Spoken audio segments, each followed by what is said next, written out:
Last week, the Diablo 4 team announced the adjustments they are planning to release with Season 4.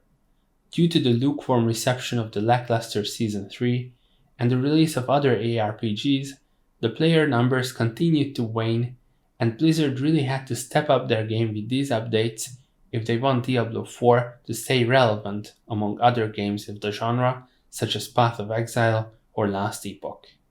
And by looking at the fundamental changes made to the game and the introduction of multiple new systems, the major item overhaul, and so on, it seems they may be on the right path towards making Diablo 4 a better game.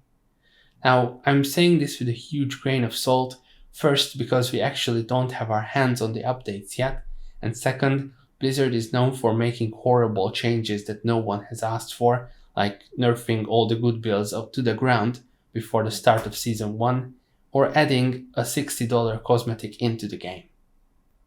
But this video is not about those things. This video is about a huge danger to the potential success of the upcoming Season 4, and that is the risk of Diablo 4 becoming pay to win. So as part of this change, we are going to open up trading to allow legendary items and unique items to also be tradable starting in Season 4. This is a big change for us. My name is Sliver, and in this video we're going to discuss the implications of this change for the game and how it alone might cause the carefully crafted updates coming in Season 4 to become a waste. Now, the ability to pay real money for items and consumables is already present in the game, or maybe I should say outside the game. Players can buy items on certain websites for gold or even for real money, and once you've paid, a shady looking account trades you your items. In particular, the buying and selling of Duriel materials, the ones you use to summon Duriel, were and are in very high demand because due to the ridiculously low drop rate and high power of the Uber unique items, players are forced to run Duriel hundreds of times. Granted, farming of the materials to summon Duriel is not hard, but it's time consuming and a hassle in general, so it's no surprise that many players choose the easy way out. Of course, paying real money for in-game services to a third party is against the Blizzard terms of service, but the low chance of getting banned didn't really stop many players from using their wallets to make it quicker to get the best items in-game. Now, up until the update, players were only able to trade rare items with each other. The trade of uniques and legendaries was simply not possible.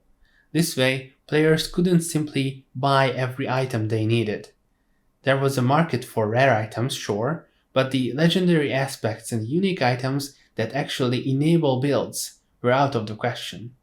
The downside of this was group members, like friends playing together, couldn't give items they found to each other, which created some frustration amongst the player base. This will all change in Season 4. You'll be able to trade both unmodified legendary items, with the legendary aspect still on them, and unmodified uniques once the new update goes live. And this has some huge implications. First of all, players in the same party will now be able to easily share loot, which is a positive thing, but as they say, at what cost? It's not difficult to predict that this change will cause a huge surge in the traffic of item selling sites. The volume of the items sold for gold will increase, but inevitably, and most importantly, more and more items will be sold for real money eventually, and possibly making Diablo 4 a pay-to-win game. Now, fortunately, modified items, such as the ones Masterworking was already used on, can't be traded, so technically you won't be able to obtain the very best items, but items with greater affixes can be traded, and these are the base items that will be used to create the best items through Masterworking. So, with these trading options, the question becomes, will players in Diablo 4 feel forced to use their real money to get the really good items? If so, that would create a similar experience to what we had at the beginning of Diablo 3 with the auction house and the real money auction house offering way better items than what you could find while actually playing the game. The major difference is that while in Diablo 3 the transactions were going through a controlled, Blizzard-approved system, the auction house. Here in Diablo 4, the money will travel through these shady, third-party sites. This firstly causes Blizzard not to get a cut from these transactions, which honestly is something I couldn't care less about. Secondly, you can very easily get scammed and lose your money or credit card details by using some of these third-party websites advertising the best items for real money.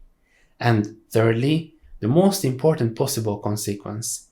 If the easiest way to get top-level items is by buying them instead of playing the game, then no matter how good the game is, no matter how many new systems are added, and no matter how much developers try to fix its problems, players will buy items for money or gold instead of actually playing, which would simply overwrite everything good in this patch.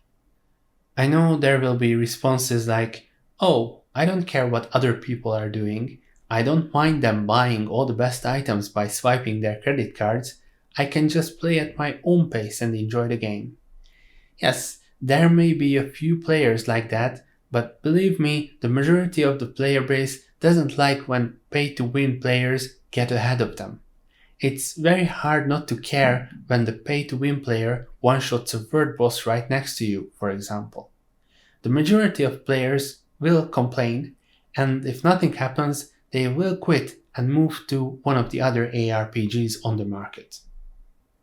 All in all, I really hope that these predictions don't become a reality, and Blizzard does something to prevent real money trading from becoming widespread among the player base. Fortunately for us, Blizzard's losing money if these transactions are happening on third-party sites, so they actually have an incentive for doing something about them besides just players complaining. We know how the devs love to ignore player complaints and requests. For example, a possible fix would be only allowing item trading among the members of the group that looted an item, or something like that. Unchanged, I truly believe this new update might push Diablo 4 further into its doom. But what do you think? Is this new patch a step towards Diablo 4 becoming pay to win? Let me know in the comments, and see you guys next time. Thanks.